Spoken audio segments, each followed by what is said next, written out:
నమస్తే. మన భారతదేశంలోని సుందరమైన కాశ్మీరంలో పహల్గామ్లో జరిగిన యుద్ధకాండకి మన పర్యాటకులను వాళ్ళ భర్తలను చంపి వాళ్ళ నుంచి సింధూరం చెడిపివేసిన కారణంగా మన ప్రభుత్వం దానిపైన ప్రతీకారంగా నిన్నటి రోజు అంటే 7వ తారీఖు మధ్యరాత్రి నుంచి మెరుపు దాడితో యుద్ధం కొనసాగిస్తోంది. వాళ్ళ స్థావరాలన్నింటినీ కూలగొట్టి వాళ్ళని ఓటమి పాలు చేయడానికి ప్రయత్నిస్తోంది.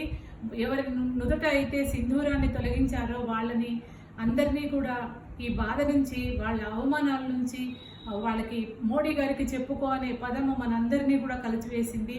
ప్రతీకారంగా మోడీ గారు తీసుకున్న నిర్ణయం చాలా పెద్ద నిర్ణయము. ఇప్పుడు జరుగుతున్న యుద్ధం హోరాహోరీగా జరుగుతుంది.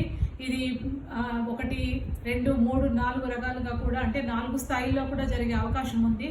కాబట్టి ఈ మొదటి స్థాయిలో జరిగిన ఈ యుద్ధానికే పాకిస్తాన్లో ఎంతో కరువు కాటకాలు, అనిశ్చిత పరిస్థితి ఏర్పడింది. కాబట్టి ఇప్పటికైనా అందరూ సామరస్యంతో ఉండి దేశంలో సుభిక్షంగా ఉండే విధంగా ప్రయత్నాలు చేయాలని మేమందరము కోరుకుంటున్నాము. బీజేపీ పార్టీ తరఫున పూర్తిగా మోడీ గారికి మేము మద్దతు ఇస్తున్నాము.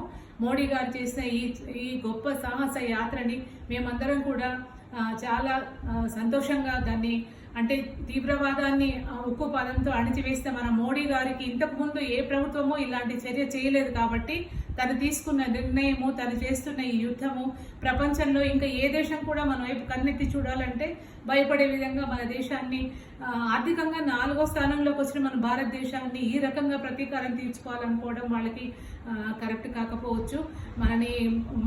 మన దేశాన్ని, మన ప్రజలని అల్లరిపాలు చేసి అవమానం చేసి చంపిన వాళ్ళకి ప్రతీకారంగా జరిగిన ఈ యుద్ధంలో మన భారత ఆర్మీలో యువతులు చేసిన గొప్ప నిర్వహణ చాతుర్యం అందరినీ చాలా ఆశ్చర్యచకితులను చేయడమే కాకుండా మోడీ గారి మీద పూర్తి నమ్మకము, ఆయన మీద పూర్తి మద్దతుని మేము తెలుపుతున్నాము.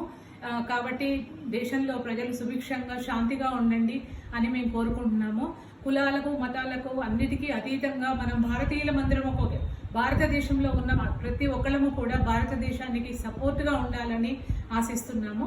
Thank you.